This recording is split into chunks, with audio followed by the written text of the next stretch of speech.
3 में उसने हमें एक स्टेटमेंट दिया, कह रहा है following is an extract from an independent auditors unmodified report, कह रहा है अनमोडिफाइड रिपोर्ट है, यानी जिसमें ऑडिटर कहता है ठीक है काम। ओ ने प्रॉफिट फॉर कॉस्ट को अंडरलाइन कीजिए।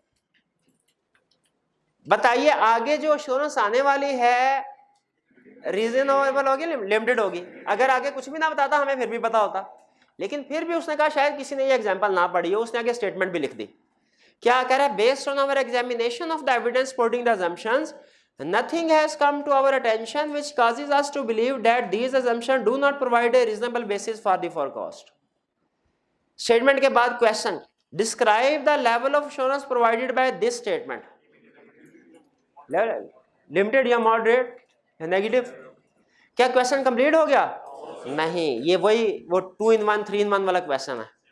रिक्वायरमेंट के अंदर अगर एंड आ जाए तो नॉर्मली इसका मतलब होता है कि आगे दूसरी रिक्वायरमेंट है, दूसरा क्वेश्चन है। Explain how and why it differ from level of assurance provided by an audit of its annual historical financial statements. How it is different, कैसे डिफरेंट है ये ऑडिट से? ये नेगेटिव फॉर्म में है, ऑडिट वाली पॉजिटिव फॉर्म में है। व्हाई, क्यों डिफरेंट है? क्योंकि इस तरह के जो नेगेटिव एश्योरेंस में हमारे प्रोसीजर्स कम होते हैं और जो पॉजिटिव एश्योरेंस हम देते हैं ऑडिट है उसमें हमारे प्रोसीजर्स ज्यादा होते हैं। ऑडिट में हमारे प्रोसीजर ज्यादा क्योंकि उसमें हमने रीजनेबल एश्योरेंस प्रोवाइड करने हैं, और रिव्यू में लिमिटेड एश्योरेंस में हमारे प्रोसीजर्स कम होते हैं। क्लियर जी? जी नहीं, रीजनेबल की डेफिनेशन लिखने की जरूरत नहीं है, उसने हमें डिफाइन करने को नहीं कहा, उसने सिर्फ इतना कहा है। देखिए मार्क्स है 3 और उसने रिक्वायरमेंट भी 3 पूछी है, इसका मतलब हमसे ब्रीफ आंसर चाह रहा है कि मुझे सिर्फ वो 2 हरफी बात बताओ कि क्या है क्या नहीं है। ठीक है, रिक्वायरमेंट्स 3, मार्क्स भी 3, इसका मतलब हर रिक्वायरमेंट का एक नंबर होगा।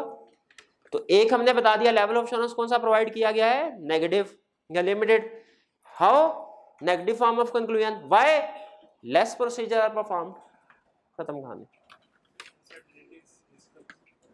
सिर्फ प्रोसीजर का लिख दें कि लिमिटेड रिव्यू वाली असाइनमेंट्स में एंगेजमेंट्स में हमारे प्रोसीजर कम होते हैं, रीजनेबल एश्योरेंस एंगेजमेंट में हमारे प्रोसीजर ज्यादा होते हैं। वो आपको याद है डायग्राम बना के हमने डिस्कस किया था कि जब रीजनेबल एश्योरेंस होती है तो उसके लिए एविडेंस ज्यादा चाहिए, एविडेंस ज्यादा चाहिए तो प्रोसीजर भी ज्यादा करने पड़ेंगे, और अगर लिमिटेड रिव्यू है तो उसके लिए एविडेंस कम चाहिए तो उसके लिए प्रोसीजर भी हमारे कम होंगे।